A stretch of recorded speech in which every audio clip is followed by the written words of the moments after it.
बीते दिनी केंद्र ਵੱਲੋਂ पेश किए गए बजट ਤੇ जिथे विरोधी राजनीतिक पार्टियां ने इस बजट ਤੇ सवाल चुके ਅਤੇ खास तौर ਤੇ पंजाब ਦੇ ਮੁੱਖ ਮੰਤਰੀ ਵੱਲੋਂ इस बजट ਨੂੰ पंजाब ਨਾਲ ਵਿਤਕਰਾ करार ਦਿੱਤਾ ਗਿਆ। ਉੱਥੇ ਹੀ केंद्र ਦੇ पेश बजट ਦੀਆਂ ਵਡਿਆਈਆਂ ਕਰ ਰਹੇ ਸਨ भाजपा नेता। भाजपा ਵੱਲੋਂ ਆਪਣੀ ਪਾਰਟੀ ਦੀ ਇੱਕ ਨੇਤਾਵਾਂ ਦੀ ਬਜਟ ਕਮੇਟੀ ਬਣਾਈ ਗਈ ਹੈ ਜੋ ਸੂਬੇ ਭਰ 'ਚ ਬਜਟ ਦੇ ਚਰਚਾ ਪ੍ਰੋਗਰਾਮ ਚਲਾ ਰਹੀ ਹੈ ਅਤੇ ਇਸ ਦੇ ਚੱਲਦੇ ਬਟਾਲਾ ਵਿੱਚ ਵੀ भाजपा नेता ਅਤੇ भाजपा पार्टी ਦੀ बजट कमेटी ਦੇ ਮੈਂਬਰ अनिल वासुदेव ਵੱਲੋਂ ਕਾਰੋਬਾਰੀਆਂ ਨਾਲ ਮੀਟਿੰਗ ਕੀਤੀ ਗਈ। ਇਸ ਮੌਕੇ अनिल वासुदेव भाजपा नेता ਦਾ ਕੀ ਕੁਝ ਕਹਿਣਾ ਰਿਹਾ, ਦੇਖੋ ਗੁਰਦਾਸਪੁਰ ਤੋਂ ਲੱਕੀ ਦੀ ਖਾਸ ਰਿਪੋਰਟ। बजट ਤੇ ਚਰਚਾ ਬਟਾਲੇ ਦੇ ਅੰਦਰ ਜਿਹਦੇ ਵਿੱਚ ਸਾਡੇ ਹਰ ਇੰਡਸਟਰੀਜ਼ ਜਿਨ੍ਹਾਂ ਦੇ ਵਿੱਚ ਪ੍ਰਮੁੱਖਤਾ ਦੇ ਵਿੱਚ ਇੰਦਰ ਸੇਖੜੀ ਜੀ, ਰਜੇਸ਼ ਮਰਵਾ ਜੀ, ਤਰੇਨ ਸਾਹਿਬ, ਇਹ ਸਭ ਲੋਕ ਜਿਹੜੇ ਹੈਗੇ ਹੈ ਔਰ ਵਪਾਰੀ ਵਰਗ ਤੋਂ ਔਰ ਸਾਰੇ ਸ਼ਹਿਰ ਦੇ ਪ੍ਰਬੁੱਧ ਨਾਗਰਿਕ ਇੱਥੇ ਹਾਜ਼ਰ ਸੀ। ਇਹਨਾਂ ਨਾਲ ਜਿਹੜਾ 1 ਫਰਵਰੀ ਨੂੰ ਬਜਟ ਮਾਨਯ ਵਿੱਤ ਮੰਤਰੀ ਸ਼੍ਰੀਮਤੀ ਨਿਰਮਲਾ ਸੀਤਾਰਮਨ ਨੇ ਪੇਸ਼ ਕੀਤਾ ਵਿਸਤਾਰ ਨਾਲ ਚਰਚਾ ਜਿਹੜੀ ਹੈ ਉਹਦੇ ਵਿੱਚ ਹੋਈ ਹੈ। ਇਹ ਸਾਡਾ ਸਭ ਦਾ ਮੰਨਣਾ ਹੈ ਕਿ ਇਸ ਸਾਲ ਦਾ ਜਿਹੜਾ ਬਜਟ ਹੈ ਇਹ ਨਾ ਕੇਵਲ ਇਸ ਸਾਲ ਦਾ ਰੋਡ ਮੈਪ ਤਿਆਰ ਕਰਦਾ ਹੈ, ਇਹ ਆਉਣ ਵਾਲੇ 25-50 ਸਾਲਾਂ ਦਾ ਰੋਡ ਮੈਪ ਜਿਹੜਾ ਹੈ, ਜਿਹੜੀ ਕਿ ਯੋਜਨਾ ਪਲੈਨਿੰਗ ਡਾਕੂਮੈਂਟ ਹੈਗਾ। ਇਹ ਖਾਲੀ ਬਜਟ ਹੀ ਨਹੀਂ ਹੈ, ਇਹ ਕ੍ਰਾਂਤੀਕਾਰੀ ਔਰ ਇਤਿਹਾਸਿਕ ਹੈ। ਇਹ ਇੱਕ ਪਲੈਨਿੰਗ ਡਾਕੂਮੈਂਟ ਹੈ ਜਿਹੜਾ ਆਉਣ ਵਾਲੇ 25-50 ਸਾਲਾਂ ਦਾ ਰੋਡ ਮੈਪ ਜਿਹੜਾ ਤਿਆਰ ਕਰਦਾ ਹੈ।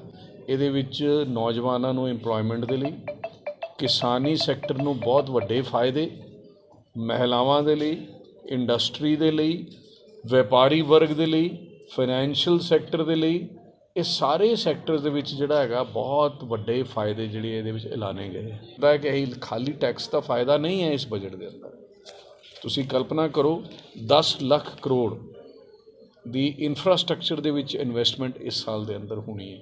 10 ਲੱਖ ਕਰੋੜ ਦੀ ਇਨਵੈਸਟਮੈਂਟ ਦੇ ਨਾਲ ਮੈਂ ਤੇ ਕੱਲੇ ਸੈਕਟਰ ਦੇ ਵਿੱਚ ਵੀ ਕੀ ਇਨਵੈਸਟਮੈਂਟ ਹੋ ਰਹੀ ਹੈ ਉਹਦੇ ਬਾਰੇ ਦੇ ਵਿੱਚ ਵੀ ਮੇਰੇ ਕੋਲ ਕੁਝ ਡਾਟਾ, ਮੈਂ ਉਹਦੀ ਗੱਲ ਵੀ ਕਰ ਰਿਹਾ ਸੀ, ਲੇਕਿਨ ਸਿਗੜੀ ਜੀ ਨੇ ਐਡ ਕੀਤਾ, ਮੈਨੂੰ ਸੰਖਿਆ ਦਾ ਆਈਡੀਆ ਨਹੀਂ, 2 ਕਰੋੜ ਨਵੀਆਂ ਨੌਕਰੀਆਂ ਇਸ 10 ਲੱਖ ਕਰੋੜ ਦੇ ਕੈਪੀਟਲ ਐਕਸਪੈਂਡੀਚਰ ਦੇ ਨਾਲ ਜਿਹੜਾ ਪਿਛਲੇ ਸਾਲ ਤੋਂ 33% ਜ਼ਿਆਦਾ ਹੈ।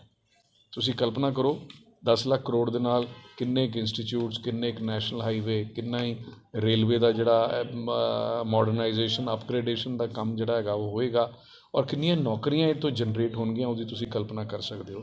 ਜਿਹੜੇ ਪ੍ਰਮੁੱਖ ਸੈਕਟਰਸ ਨੂੰ ਬਹੁਤ ਜ਼ਿਆਦਾ ਪੈਸੇ ਮਿਲੇ ਆ ਉਹਦੇ ਵਿੱਚ ਨੈਸ਼ਨਲ ਹਾਈਵੇ ਦਾ ਬਜਟ ਲਗਭਗ 35% ਵਧਿਆ, ਡਿਫੈਂਸ ਦਾ ਬਜਟ ਲਗਭਗ 6 ਲੱਖ ਕਰੋੜ, ਉਹਦੇ ਵਿੱਚ 10% ਦਾ ਵਾਧਾ ਹੈਗਾ ਔਰ ਰੇਲਵੇ ਦਾ 2,40,000 ਕਰੋੜ ਦਾ ਬਜਟ ਜਿਹੜਾ ਹੈ ਉਹ ਰੇਲਵੇ ਦਾ ਹੋ ਗਿਆ। 66% ਪਿਛਲੇ ਸਾਲ ਨਾਲੋਂ ਵੱਧ ਬਜਟ ਜਿਹੜਾ ਉਹ ਰੇਲਵੇ ਨੂੰ ਮਿਲਣਾ ਹੈ। ਉਹਦੇ ਵਿੱਚ ਕੀ ਹੋਣਾ ਹੈ? ਉਹਦੇ ਵਿੱਚ ਨਵੀਆਂ ਰੇਲ ਲਾਈਨਸ ਬਣਨੀਆਂ, ਸਟੇਸ਼ਨਾਂ ਦੀ ਅਪਗ੍ਰੇਡੇਸ਼ਨ ਹੋਣੀ ਹੈ, ਨਵੀਂ ਟੈਕਨੋਲੋਜੀ ਦੇ ਨਾਲ ਰੇਲ ਚੱਲਣ ਦਾ ਜਿਹੜਾ ਹੈਗਾ ਉਹ ਗੱਲ ਹੋਣੀ ਹੈ।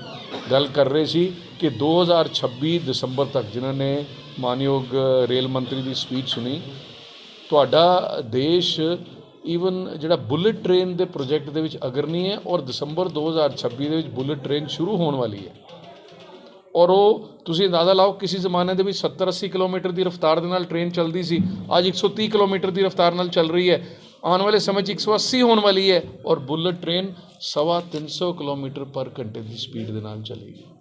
ਇਹ ਟੈਕਨੋਲੋਜੀ ਤੁਹਾਡਾ ਦੇਸ਼ ਜਿਹੜਾ ਪੂਰੀ ਦੁਨੀਆ ਦੇ ਅੰਦਰ ਟੈਕਨੋਲੋਜੀ ਦੇ ਵਿੱਚ ਅਗਰਨੀ ਹੋ ਰਿਹਾ।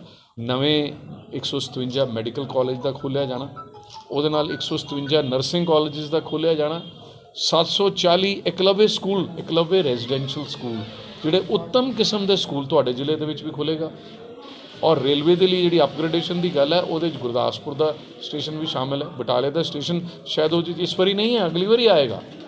ਇਹ ਸਾਰੇ ਸਟੇਸ਼ਨ ਜਿਹੜੇ ਹੈਗੇ ਹੋਣੇ, ਪਠਾਨਕੋਟ ਦੇ 2 ਤੁਹਾਡੇ ਇਸ ਇਲਾਕੇ ਦੇ ਅੰਦਰ ਦੋਨੋਂ ਸਟੇਸ਼ਨ ਉਹਦੇ ਅਪਗ੍ਰੇਡੇਸ਼ਨ ਦੇ ਅੰਦਰ ਸ਼ਾਮਿਲ ਹੈ ਔਰ ਇਹਦੇ ਨਾਲ 38,800 ਇਹ ਜਿਹੜੇ ਸਕੂਲਾਂ ਦੇ ਅੰਦਰ ਜਿਹੜੇ ਨਵੇਂ ਸਕੂਲ ਚੱਲਣੇ ਔਰ ਜਿਹੜੇ ਨਵੇਂ ਨਰਸਿੰਗ ਕਾਲਜਿਸ ਔਰ ਮੈਡੀਕਲ ਕਾਲਜ ਬਣਨੇ, 38,800 ਲੋਕਾਂ ਨੂੰ ਨੌਕਰੀ ਦਾ ਪ੍ਰਾਵਧਾਨ ਇਸ ਬਜਟ ਦੇ ਅੰਦਰ ਹੈਗਾ। ਪ੍ਰਧਾਨ ਮੰਤਰੀ ਆਵਾਸ ਯੋਜਨਾ ਦੀ ਗੱਲ ਕਰੀਏ ਤੇ 79,000 ਕਰੋੜ ਦਾ ਪ੍ਰੋਵੀਜ਼ਨ ਜਿਹੜਾ ਤੁਸੀਂ ਕਲਪਨਾ ਕਰੋ, 79,000 ਕਰੋੜ ਦੇ ਨਾਲ ਜਿਹੜਾ 1.5 ਤੋਂ ਪੌਣੇ 2 ਲੱਖ ਰੁਪਏ ਦਾ ਨਵੇਂ ਘਰ ਜਿਹੜੇ ਗਰੀਬ ਆਦਮੀ ਨੂੰ ਬਣਾ ਕੇ ਦੇਣੇ ਹੈ। ਸਾਡੇ ਇਸ ਇਲਾਕੇ ਦੇ ਅੰਦਰ ਕੰਮ ਘੱਟ ਹੋਇਆ, ਮੈਨੂੰ ਲੱਗਦਾ ਹੈ ਕਿ ਇਹ ਤੇਜ਼ੀ ਪਕੜੇਗਾ। ਮੈਨੂੰ ਪਤਾ ਕਿ ਹਿਮਾਚਲ ਦੇ ਵਿੱਚ ਇੱਕ ਵਿਧਾਨ ਸਭਾ ਹਲਕੇ ਦੇ ਵਿੱਚ 5-5 ਹਜ਼ਾਰ ਘਰ ਲੋਕਾਂ ਨੇ ਬਣਵਾਏ। ਔਰ ਇਹ ਇੱਕ ਬਹੁਤ ਵੱਡਾ ਉਪਰਾਲਾ ਜਿਹੜਾ 79,000 ਕਰੋੜ ਦਾ ਬਜਟ ਇਸ ਸਾਲ ਦੇ ਵਿੱਚ ਖਰਚ ਹੋਣ ਦਾ ਜਿਹੜਾ ਉਹ ਇਸ ਯੋਜਨਾ ਦੇ ਅੰਦਰ ਹੈ। ਔਰ ਕਿਸਾਨੀ ਦੀ ਗੱਲ ਕਰੀਏ, ਕਿਸਾਨੀ ਦੇ ਲਈ ਤੇ ਇਹ ਵਾਕਈ ਮੀਲ ਪੱਥਰ ਸਾਬਤ ਹੋਣ ਵਾਲਾ ਇੱਕ ਗੱਲ ਤੈਅ ਕੀਤੀ ਹੈ ਭਾਰਤ ਦੀ ਨਰਿੰਦਰ ਮੋਦੀ ਜੀ ਦੀ ਸਰਕਾਰ ਨੇ ਕਿ ਹੁਣ ਜਿੰਨੇ ਤੱਕ ਅਸੀਂ ਡਾਇਵਰਸੀਫਾਈ ਨਹੀਂ ਕਰਾਂਗੇ, ਜਿੰਨੇ ਤੱਕ ਸਮੇਂ ਦਾ ਇੰਤਜ਼ਾਰ ਨਹੀਂ ਕਰਾਂਗੇ ਕਿ ਮੈਨੂੰ ਮੇਰੀ ਫਸਲ ਦਾ ਚੰਗਾ ਭਾਅ ਕਦੋਂ ਮਿਲਣਾ ਹੈਗਾ, ਸਾਡੀ ਆਮਦਨ ਉਨੀ ਨਹੀਂ ਵੱਧ ਸਕਦੀ। ਔਰ ਉਹਦੇ ਲਈ ਹਾਰਟੀਕਲਚਰ ਪ੍ਰੋਡਿਊਸ ਨੂੰ बढ़ावा देने ਦੇ ਲਈ, ਉਹਨੂੰ ਪ੍ਰਮੋਟ ਕਰਨ ਦੇ ਲਈ 2200 ਕਰੋੜ ਰੁਪਏ ਰੱਖੇ। ਸਟੋਰੇਜ ਫੈਸਿਲਿਟੀਜ਼ ਨੂੰ ਕ੍ਰੀਏਟ ਕਰਨ ਦੇ ਲਈ ਬਹੁਤ ਵੱਡਾ ਜਿਹੜਾ ਇੰਤਜ਼ਾਮ ਉਹਦੇ ਵਿੱਚ ਕੀਤਾ। ਔਰ ਉਹ ਸਟੋਰੇਜ ਫੈਸਿਲਿਟੀ ਦਾ ਮਾਇਨਾ ਇਹ ਹੈਗਾ ਕਿ ਮੇਰੇ ਕਿਸਾਨ ਫਸਲ ਉੱਥੇ ਰੱਖੇ ਔਰ ਉਦੋਂ ਵੇਚੇ ਜਦੋਂ ਉਹਨੂੰ ਠੀਕ ਫਾਇਦਾ ਜਿਹੜਾ ਉਹਦਾ ਮਿਲੇਗਾ। 2 ਲੱਖ ਕਰੋੜ ਦਾ ਕ੍ਰੈਡਿਟ ਫਿਸ਼ਰੀਜ਼, ਡੇਅਰੀ ਫਾਰਮਿੰਗ ਔਰ ਸਾਨੂੰ ਐਨੀਮਲ ਹਸਬੈਂਡਰੀ ਦੇ ਫੀਲਡ ਦੇ ਵਿੱਚ ਇਸ ਸਾਲ ਦੇ ਅੰਦਰ ਅੰਦਰ ਮਿਲਣਾ ਹੈ। ਇੱਕ ਨੌਜਵਾਨਾਂ ਨੂੰ ਮੌਕਾ ਮਿਲੇ। ਦੇਖੀਏ ਇਸ ਬਜਟ ਦੀ ਸਭ ਤੋਂ ਵੱਡੀ ਜਿਹੜੀ ਖੂਬੀ ਹੈ, ਉਹਨਾਂ ਨੇ ਇਕੁਅਲ ਓਪਰਚੁਨਿਟੀ ਦੀ ਗੱਲ ਕੀਤੀ ਵੀ ਮੌਕੇ ਮਿਲਣਗੇ। ਸੀਜ਼ ਕੌਣ ਕਰਦਾ, ਇਹ ਹੁਣ ਟਾਈਮ ਆ ਗਿਆ। ਹਰ ਕੋਈ ਵਿਅਕਤੀ ਜਿਹਦੇ ਕੋਲ ਐਜੂਕੇਸ਼ਨ ਹੈਗੀ ਹੈ ਉਹਦੀ ਫੈਸਿਲਿਟੀ ਦਿੱਤੀ ਹੈ ਸਰਕਾਰ ਨੇ, ਜਿਹਦੇ ਕੋਲ ਨੌਲੇਜ ਹੈ ਉਹਦੀ ਫੈਸਿਲਿਟੀ। ਮੈਂ ਉਹਦੀ ਗੱਲ ਸਕਿੱਲ ਜਿਹੜੇ ਪ੍ਰਧਾਨ ਮੰਤਰੀ ਕੌਸ਼ਲ ਵਿਕਾਸ ਯੋਜਨਾ ਦੇ ਅੰਦਰ ਕੰਮ ਹੋ ਰਿਹਾ ਹੈਗਾ। ਸਟਾਰਟਅਪਸ, ਐਗਰੀਕਲਚਰ ਸਟਾਰਟਅਪਸ ਜਿਹੜੇ ਹੈਗੇ ਆ ਉਹ ਇਹਦੇ ਵਿੱਚ ਬਣਨ ਦੇ ਲਈ ਬਹੁਤ ਵੱਡਾ ਕਾਰਪਸ ਉਹਦੇ ਵਿੱਚ ਰੱਖਿਆ ਗਿਆ ਹੈਗਾ। ਔਰ 500 ਤਰੀਕੇ ਦੇ ਪਲਾਂਟਸ ਐਸੇ ਹੈਗੇ ਆ ਜਿਨ੍ਹਾਂ ਨੂੰ ਲਗਾਉਣ ਦੇ ਨਾਲ ਬਹੁਤ ਵੱਡਾ ਫਾਇਦਾ ਜਿਹੜਾ ਹੋਣਾ, ਉਹਦੇ ਲਈ ਵੀ ਬਹੁਤ ਵੱਡਾ ਜਿਹੜਾ ਉਹ ਫਾਇਦਾ ਇਸ ਬਜਟ ਜਿਹੜਾ ਹੈਗਾ ਇਸ ਦੇ ਵਿੱਚ ਕਿਸਾਨੀ ਦੇ ਲਈ ਰੱਖਿਆ ਗਿਆ। ਸਕਦੇ ਹੋ ਨੌਜਵਾਨਾਂ ਨੂੰ ਟ੍ਰੇਨਿੰਗ, ਔਰ ਟ੍ਰੇਨਿੰਗ ਵੀ ਕਿਹੜੇ ਫੀਲਡਾਂ ਦੇ ਵਿੱਚ, ਜਿਹੜੀ ਪ੍ਰਧਾਨ ਮੰਤਰੀ ਕੌਸ਼ਲ ਵਿਕਾਸ ਯੋਜਨਾ ਚੱਲ ਰਹੀ ਹੈ ਬੜੀ ਦੇਰ ਤੋਂ, ਉਹਦਾ ਚੌਥਾ ਚਰਨ ਇਸ ਬਜਟ ਦੇ ਵਿੱਚ ਲਾਂਚ ਕੀਤਾ। ਉਸ ਚੌਥੇ ਚਰਨ ਦੇ ਅੰਦਰ ਸਾਨੂੰ ਰੋਬੋਟਿਕਸ ਦੇ ਵਿੱਚ, ਮੈਕਟ੍ਰੋਨਿਕਸ ਦੇ ਵਿੱਚ, ਡਰੋਨਸ ਦੇ ਵਿੱਚ, ਸੌਫਟ ਸਕਿੱਲਸ ਦੇ ਵਿੱਚ, ਐਸਐਸਏ ਦੇ ਵਿੱਚ ਸਪੈਸ਼ਲਾਈਜ਼ਡ ਟ੍ਰੇਨਿੰਗ ਜਿਹੜੀ ਹੈਗੀ ਉਹ ਦਿੱਤੀ ਜਾਣੀ ਹੈ ਤਾਂ ਕਿ ਪੂਰੀ ਦੁਨੀਆ ਦੇ ਅੰਦਰ ਮੇਰਾ ਨੌਜਵਾਨ ਕੰਮ ਕਰਨ ਦੇ ਉਹਨੂੰ ਅਵਸਰ ਮਿਲ ਸਕਣ। ਇਹ ਯੋਜਨਾ ਜਿਹੜੀ ਹੈਗੀ ਹੈ ਇਹ ਕੇਂਦਰ ਸਰਕਾਰ ਨੇ ਬਣਾਈ ਹੈ। ਕਾਦੀਆਂ ਪਿਆ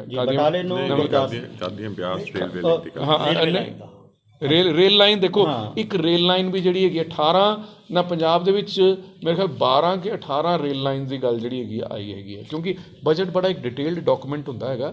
ਲੇਕਿਨ ਇਹ ਵਾਲੀ ਗੱਲ ਜਿਹੜੀ ਹੈਗੀ ਹੈ ਰੇਲ ਲਾਈਨਸ ਦੀ ਗੱਲ ਹੈਗੀ ਹੈ ਇਸ ਜ਼ਿਲ੍ਹੇ ਦੇ ਅੰਦਰ ਜਿਹੜੀ ਹੈਗੀ ਹੈ। ਨਹੀਂ, ਬਟਾਲਾ ਤੋਂ ਬੰਬੇ ਟ੍ਰੇਨ ਜਾਂਦੀ ਹੈ, ਹੁਣ ਤੇ ਬੰਬੇ ਛੱਡ ਕੇ ਜਲੰਧਰੋਂ ਟ੍ਰੇਨ ਵੀ ਸਿੱਧੀ ਨਹੀਂ ਆਉਂਦੀ ਇੱਥੇ।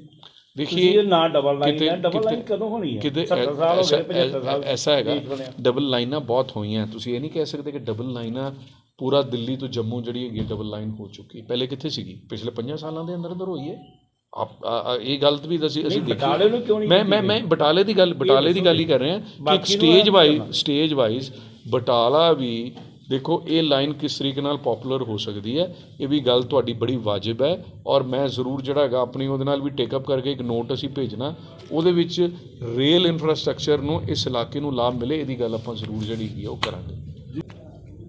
ਗ੍ਰੀਨ ਟੈਕਨੋਲੋਜੀ ਜਿਹੜੀ ਇੰਡੀਆ ਹੁਣ ਪ੍ਰੋਡਿਊਸ ਕਰਨ ਵਾਲਾ ਹੈ, ਜਿਹਦੇ ਵਿੱਚ ਹਾਈਡਰੋਜਨ ਦੇ ਰਾਹੀਂ ਜਿਹੜੀ ਗ੍ਰੀਨ ਟੈਕਨੋਲੋਜੀ, ਸੋਲਰ ਐਨਰਜੀ ਦੇ ਰਾਹੀਂ ਜਿਹੜੀ ਗ੍ਰੀਨ ਟੈਕਨੋਲੋਜੀ ਜਿਹੜੀ ਪੂਰੀ ਦੁਨੀਆ ਨਹੀਂ ਕਰ ਪਾਈ। ਕਾਰਬਨ ਕ੍ਰੈਡਿਟਸ ਦਾ ਤੁਸੀਂ ਸ਼ਾਇਦ ਇਸ ਗੱਲ ਨੂੰ ਬਹੁਤਾ ਨਹੀਂ ਸੁਣਿਆ ਹੋਣਾ, ਜਿਹੜੇ ਲੋਕ ਇੰਡਸਟਰੀ ਦੇ ਵਿੱਚ ਹੈਗੇ ਆ, ਜਿਹੜੇ ਕੋਇਲੇ ਤੋਂ ਜਾਂ ਰੀਨਿਊਏਬਲ ਐਨਰਜੀ ਯੂਜ਼ ਕਰਕੇ ਜਿਹੜੇ ਐਨਰਜੀ ਪ੍ਰੋਡਿਊਸ ਕਰਦੇ ਉਹਨਾਂ ਨੂੰ ਕਾਰਬਨ ਕ੍ਰੈਡਿਟ ਮਿਲਦੇ ਸੀ, ਹੈ ਜੀ। ਉਹਦੇ ਵਿੱਚ ਬਾਕੀ ਦੁਨੀਆ ਫੇਲ ਹੋ ਗਈ। ਇੰਡੀਆ ਹੁਣ ਲੀਡਰ ਜਿਹੜਾ ਹੈਗਾ ਉਸ ਗੱਲ ਦਾ ਬਣਨ ਵਾਲਾ ਹੈਗਾ। ਇਹ ਗੱਲ ਦਾ ਪ੍ਰਯਾਸ ਇਸ ਬਜਟ ਰਾਹੀਂ ਕੀਤਾ ਗਿਆ ਹੈ। ਔਰ ਇਸ ਬਜਟ ਦੇ ਅੰਦਰ ਜਿੱਥੇ ਇਨਕਮ ਟੈਕਸ ਰੇਟ ਘੱਟ ਕੀਤੇ ਗਏ, ਇਨਕਮ ਟੈਕਸ ਰੇਟ ਦੇ ਅੰਦਰ ਇੰਨਾ ਫਾਇਦਾ ਮੈਂ ਸਮਝਦਾ ਮੱਧਮ ਵਰਗ ਨੂੰ, ਇਹ ਬੇਸਿਕਲੀ ਮਿਡਲ ਕਲਾਸ ਦੇ ਲਈ ਹੈਗਾ। ਮੈਂ ਦੱਸ ਰਿਹਾ, ਮੈਂ ਸਸਤੀਆਂ ਹੋਈਆਂ, ਘਿਓ ਸਸਤਾ ਹੋਇਆ, ਮੈਂ ਤੁਹਾਨੂੰ ਉਹਦੇ ਬਾਰੇ ਦੇ ਵਿੱਚ ਹੀ ਲੱਗਾ ਦੱਸਣ ਕਿ ਇਸ ਬਜਟ ਦੇ ਅੰਦਰ 80 ਕਰੋੜ ਲੋਕਾਂ ਨੂੰ 1 ਸਾਲ ਦਾ ਜਿਹੜਾ ਹੈਗਾ ਉਹ ਅਨਾਜ ਮੁਫਤ ਮਿਲਣਾ ਹੈਗਾ ਟਿਲ ਦਸੰਬਰ 2023। मतलब 80 करोड़ लोग ਜਿਹੜੇ ਨੇ ਉਹ ਇੰਨੇ ਗਰੀਬ ਨੇ। देखिए ऐसा है कि वो एलिजिबल है। देखो मेरी गल सुनो, ਇਹਦੇ ਵਿੱਚ ਮੈਂ ਨਹੀਂ ਬਿਲਕੁਲ 80 ਕਰੋੜ ਸਰ ਮੈਂ ਬਿਲਕੁਲ ਇਹ ਆਂਕੜੇ ਹੈ, ਮੈਂ ਇਹਨੂੰ ਝੁਠਲਾ ਨਹੀਂ ਸਕਦਾ ਜੀ। ਇਸ ਗੱਲ ਪ੍ਰਾਪਤੀ ਹੋਈ ਤੁਹਾਡੀ 10 ਸਾਲ ਮੈਂ ਨਹੀਂ ਜੀ ਨਹੀਂ, ਸਾਡੀ ਪ੍ਰਾਪਤੀ ਬਹੁਤ ਜ਼ਿਆਦਾ ਹੈਗੀ। ਪ੍ਰਾਪਤੀ ਦੇ ਵਿੱਚ ਕੀ ਹੈ, ਪ੍ਰਤੀ ਵਿਅਕਤੀ ਆਏ 1,97,000 ਪਿਛਲੇ 9 ਸਾਲ ਦੇ ਵਿੱਚ ਦੁੱਗਣੀ ਹੋਈ ਹੈ। ਮੇਰਾ ਫਿਜ਼ੀਕਲ ਡੈਫਿਸਿਟ ਜਿਹੜਾ 10% ਤੋਂ ਉੱਪਰ ਸੀਗਾ, ਜਿਹੜਾ ਘਾਟਾ, ਜਿਹੜਾ ਬਜਟ ਦਾ ਘਾਟਾ ਹੁੰਦਾ, ਉਹ ਇਸ ਸਾਲ 6.4%। 10 ਸਾਲਾਂ ਪਿਛਲੇ 80 ਕਰੋੜ ਦੇ ਜਿਹੜੇ ਲੋਕ ਸੀ ਗਰੀਬ ਸੀ, ਗਰੀਬੀ ਰੇਖਾ ਤੋਂ ਕਿੰਨੇ ਉੱਪਰ ਲੈਂਦੇ? ਮੇਰਾ ਉਹਦੀ ਗੱਲ ਕਰ ਰਿਹਾ, ਦੁੱਗਣੀ ਹੋਈ ਹੈ ਆਮਦਨ। ਉਹਨਾਂ ਦੀ ਆਮਦਨ 1,97,000 ਕਰੋੜ ਦਾ ਮਤਲਬ ਪਹਿਲੇ 95,000 ਸੀਗੀ, ਹੁਣ 1,97,000 ਹੋਈ ਹੈ। 1,97,000 ਦਾ ਤੁਸੀਂ ਕਹਿ ਆਮਦਨ ਰਹੇ ਹੋਣਾ। ਸੀ ਕਿ 25 ਤੋਂ 50 ਸਾਲ ਲੱਗਣਗੇ। ਹਾਂਜੀ 25 ਤੋਂ 50 ਸਾਲ ਲੱਗਣਗੇ ਨਹੀਂ, 25 ਤੋਂ 50 ਸਾਲ ਦੀ ਤੱਕ ਇਹਦਾ ਅਸਰ ਜਿਹੜਾ ਹੈਗਾ ਨਜ਼ਰ ਆਏਗਾ। ਇਹ ਜਿਹੜੇ ਨੌਜਵਾਨ ਹੈ ਹਾਂਜੀ 25 ਸਾਲ ਜਿਹੜੇ ਬਾਅਦ ਵਾਲੇ ਉਹਨਾਂ ਨੂੰ ਨੌਕਰੀ ਦਾ ਦੇਖੋ ਜੀ ਗੱਲ ਨਹੀਂ ਸਮਝੇ, ਨੌਕਰੀ ਨਹੀਂ, ਤੁਸੀਂ ਗੱਲ ਸਮਝੇ ਗਲਤ ਹੋ। ਮੈਂ ਇਹ ਕਹਿ ਰਿਹਾ ਨਹੀਂ ਜੀ, ਮੈਂ ਸਮਝਾ ਰਿਹਾ ਤੁਹਾਨੂੰ ਕਿ ਨੌਕਰੀਆਂ ਤਾਂ ਹੁਣ ਮਿਲਣੀਆਂ। ਇਹ 10 ਲੱਖ ਕਰੋੜ ਜਿਹੜਾ ਕੈਪੀਟਲ ਐਕਸਪੈਂਡੀਚਰ ਦੇ ਵਿੱਚ ਇਨਵੈਸਟਮੈਂਟ ਹੈਗੀ, ਇਸ ਸਾਲ ਦੀ ਇਨਵੈਸਟਮੈਂਟ ਹੈਗੀ ਆ, ਲੇਕਿਨ ਇਹਦਾ ਇੰਪੈਕਟ ਲੰਬਾ ਸਮੇਂ ਦਿਖੇਗਾ, ਇਹ ਮਤਲਬ ਹੈਗਾ।